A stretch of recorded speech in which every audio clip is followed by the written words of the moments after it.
David.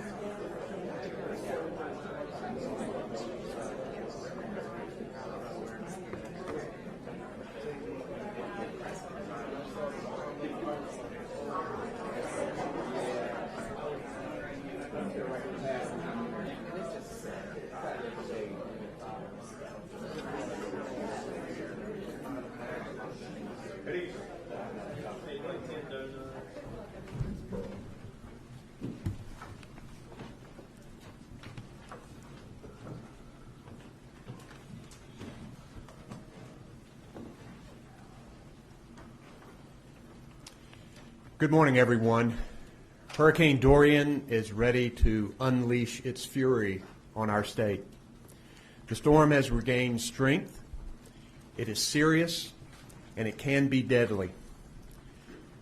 The message this morning is this: get to safety and stay there. Don't let your guard down. This won't be a brush by.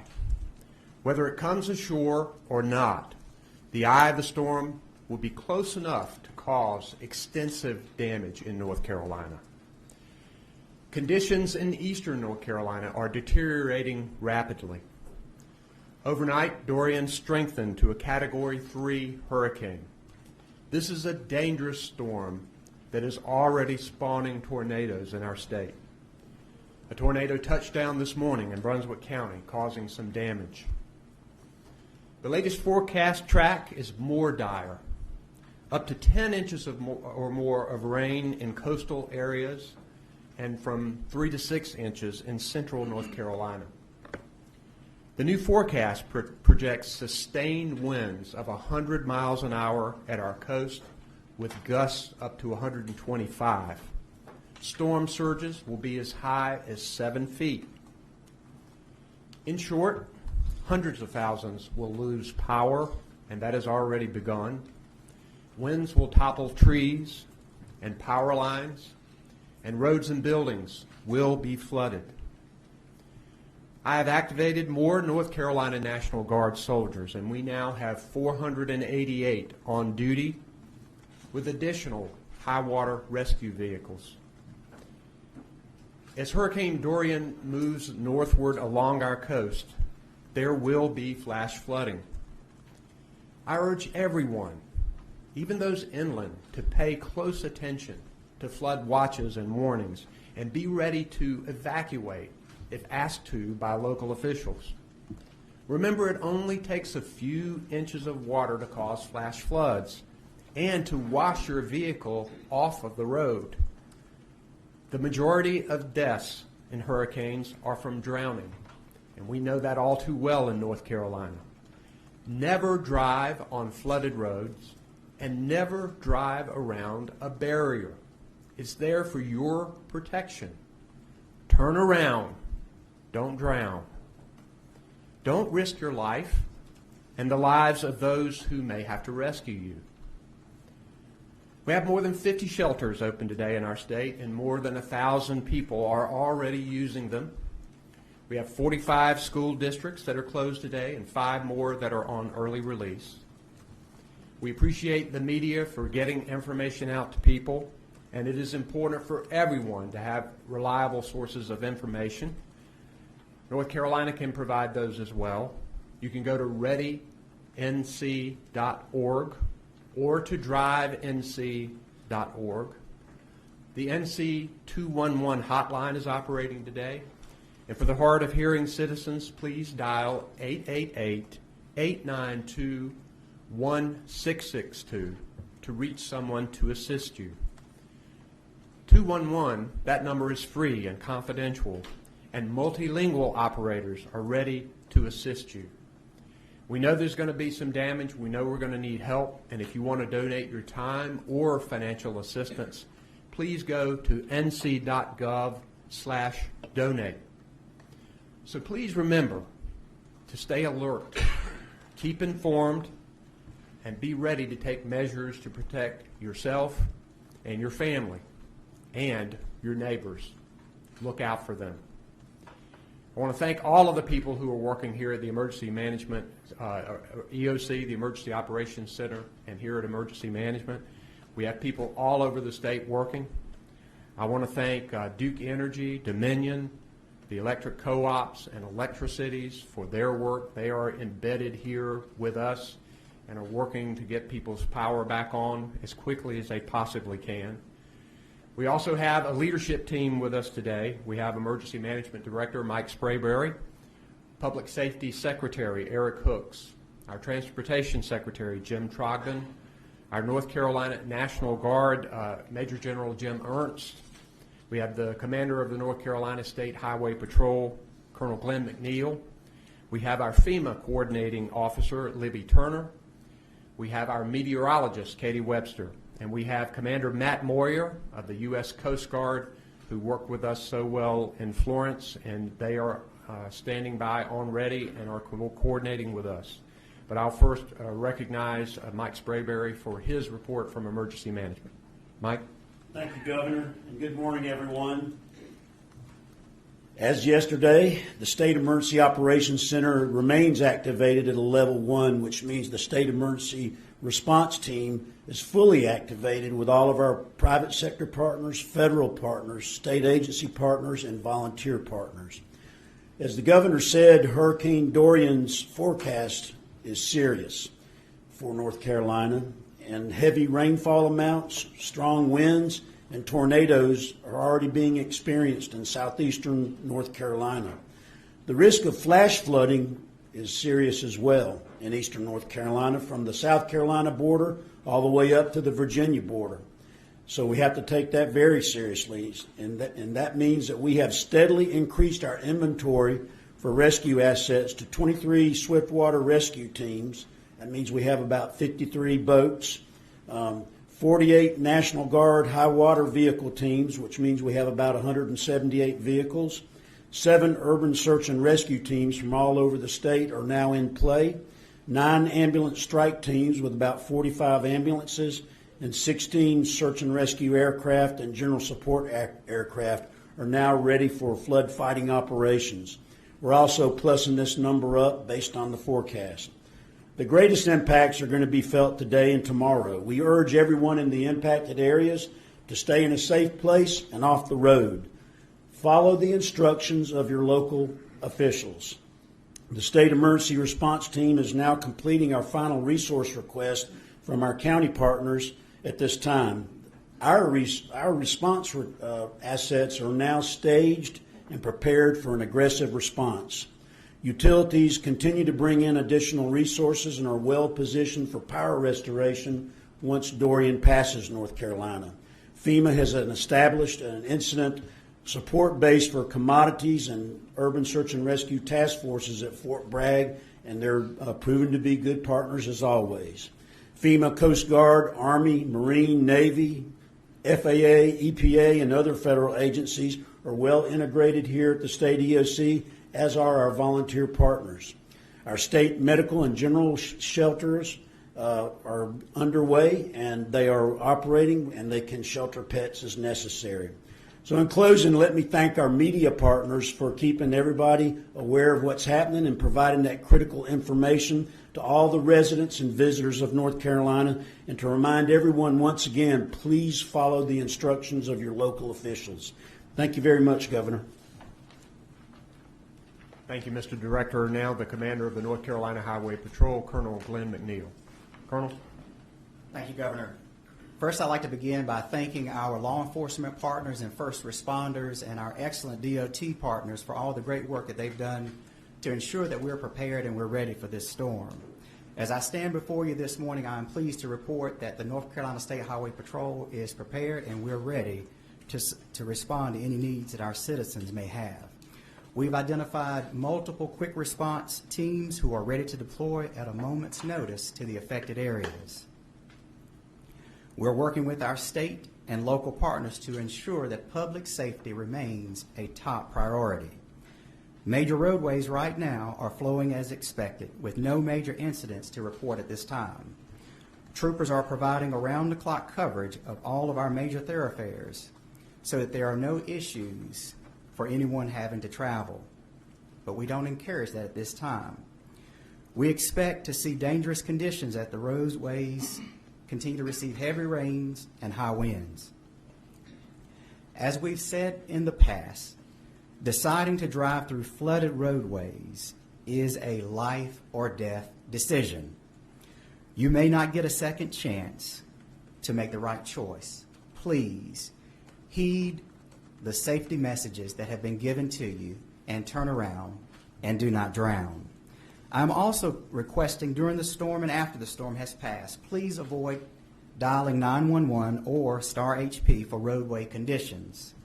Please leave these lines of communication open for emergency situations only. For up-to-date information regarding roadway conditions, please visit drivenc.gov. Thank you.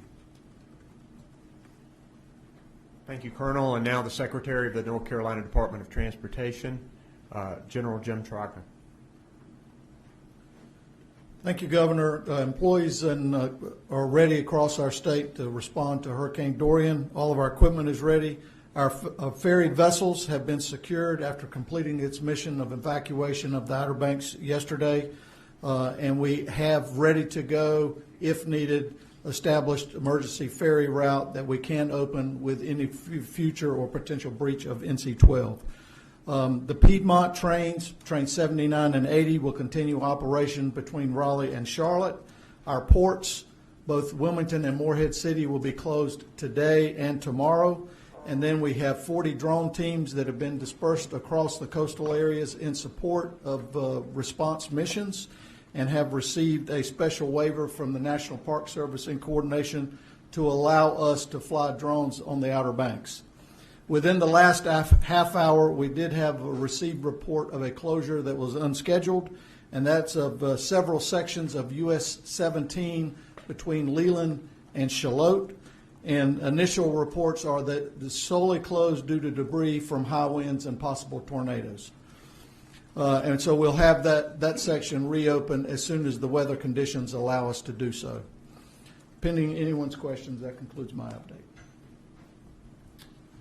We'll now take questions that you may have, and if I ask you to wait for the mic, please raise your hand.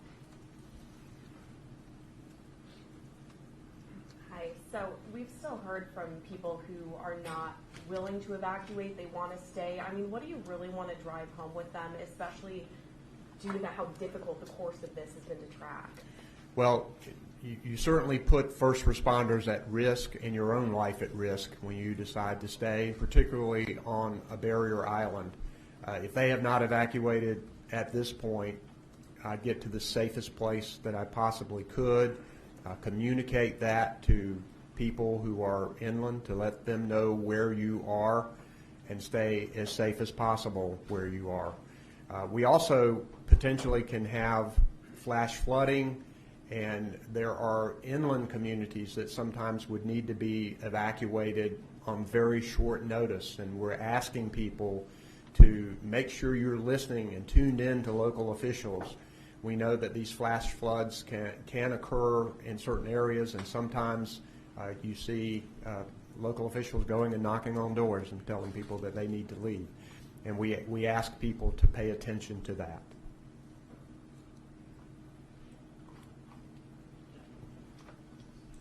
I think this is for Secretary Trogdon. Last year we saw pretty historic monumental flooding at roads and highways, obviously I-40 and 95. I mean, what is your expectation based on what the weather people have told you and what your engineers have told you about the expectations of what we could see in terms of road closings? I think people who just moved to North Carolina last year would think that might be the norm during a hurricane. I wonder if you could just discuss that.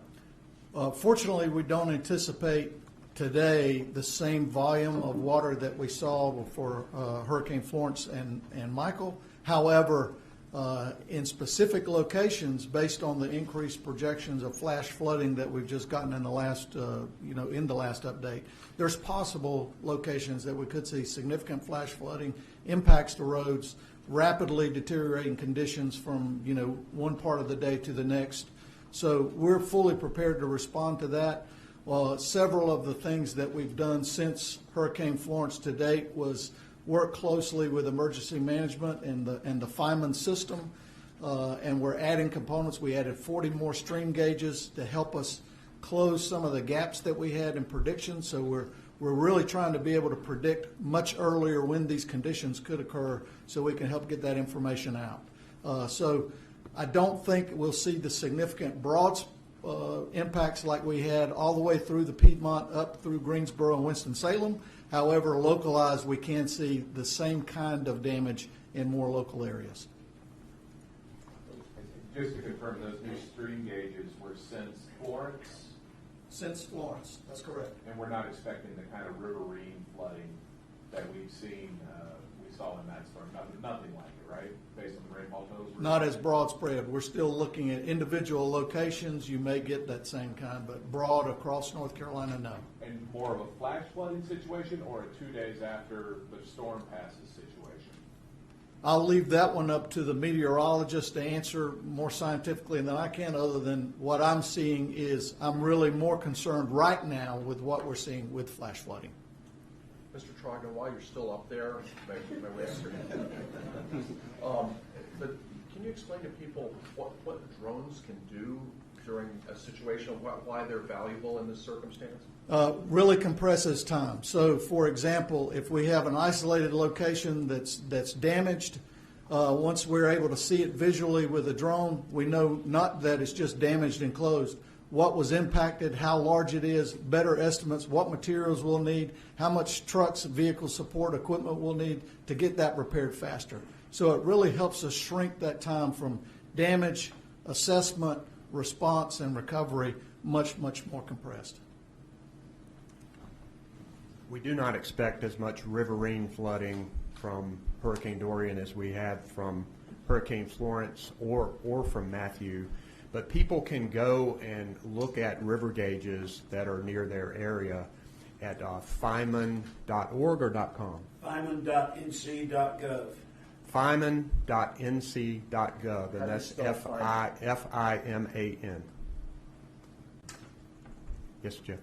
Governor, if you would, you mentioned, I believe, 50 shelters, about 1,000 people in those shelters right now. What can you share with us about capacity? Are they close to being capacity, and are there plans for other shelters? I do not believe that they are even close to being at capacity, but I'll let Mike take that. So that's correct. They're not close to being at capacity. We first used smaller shelters throughout the counties. We have a state shelter over in Durham, which is not close to capacity. But we are trying to look into the future to see what we might have to do as the event unfolds. We want to be well prepared. But for instance, Dare County has some of the population is evacuated to Nash County and things like that. And also many of the counties have also stood up their own shelters.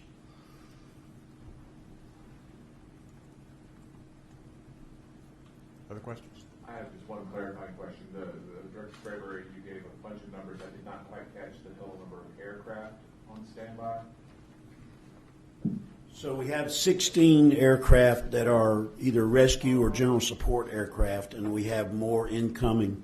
We want to make sure that we have enough so that when the storm passes, if we have a situation where the barrier islands are cut off, or if there's a need for a quick search and rescue, that we have those assets on hand. Mr. Spraber, while you're up there, yesterday we went with the governor to look at the medical evacuation facility in Johnston County and Clayton at C3 Church. They had mentioned it looked relatively small compared to those mega shelters, but they mentioned that there was more room if they needed more room. Do you know about how that shelter's doing, if you're at capacity or anything like that? There's still not many residents at the state medical support shelter, and we have the ability to open other state medical support shelters as we see that one hit about 75%, or if we get a projection, we can open others. But right now we're good.